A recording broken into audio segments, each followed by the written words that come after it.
Hi everyone, welcome back to my YouTube channel. Today's podcast is about the press release the US Department of Health and Human Services had on October 30th, 2023.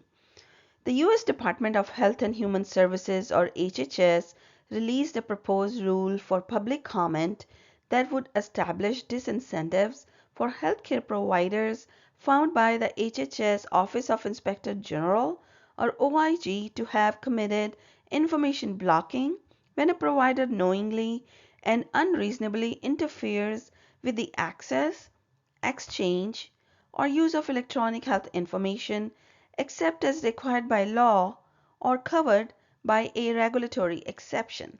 The proposed rule, which reflects contributions from throughout the department, implements the HHS Secretary's authority under Section 4004 of the 21st Century Cures Act. The proposed rule released complements OIG's rule that established information blocking penalties for the other actors identified by Congress. In this proposed rule, HHS proposes to establish the following disincentives for healthcare providers that have been determined by OIG to have committed information blocking and for which OIG refers its determination to the Centers for Medicare and Medicaid Services, or CMS.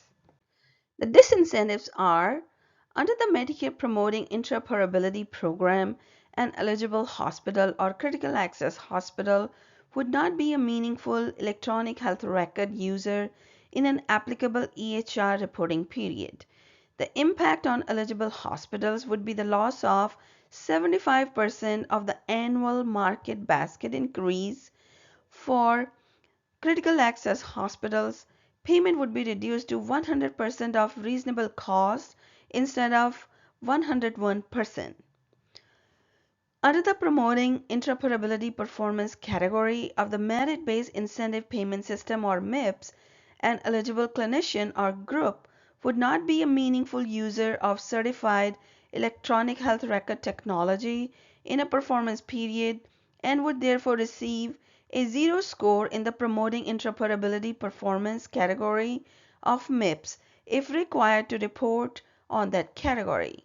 The Promoting Interoperability Performance category score typically can be a quarter of a clinician or group's total MIPS score in a year.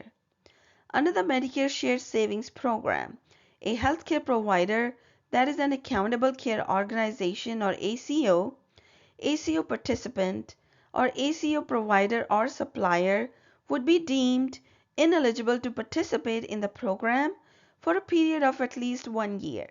This may result in a healthcare provider being removed from an ACO or prevented from joining an accountable care organization. Quote, HHS is committed to developing and implementing policies that discourage information blocking to help people and the health providers they allow to have access to their electronic health information, said HHS Secretary Javier Becerra.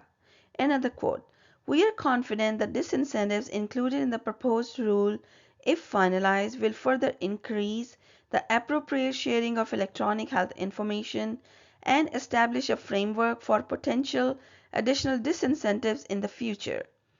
To ensure appropriate sharing and the protection of patient privacy and preferences, the information blocking regulations include exceptions such as the privacy exception. Earlier this year, OIG published a final rule to establish civil money penalties authorized by the Cures Act that applies to health IT developers of certified health IT, entities offering certified health IT, health information exchanges, and health information networks. If OIG determines that one of these entities has committed information blocking, they may be subject to up to a $1 million penalty per violation. The Office of the National Coordinator for Health Information Technology, or ONC, and CMS will host an information session about the proposed rule in the coming weeks.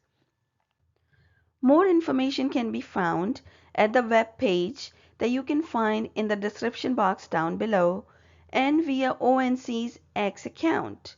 The link to the ONC's X account is also available in the description box down below. The proposed rule is on display at the Office of the Federal Register's website.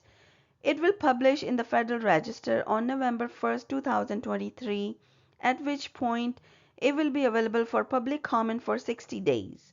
In the proposed rule, HHS also requests information from the public on disincentives that could be established in the future for healthcare providers.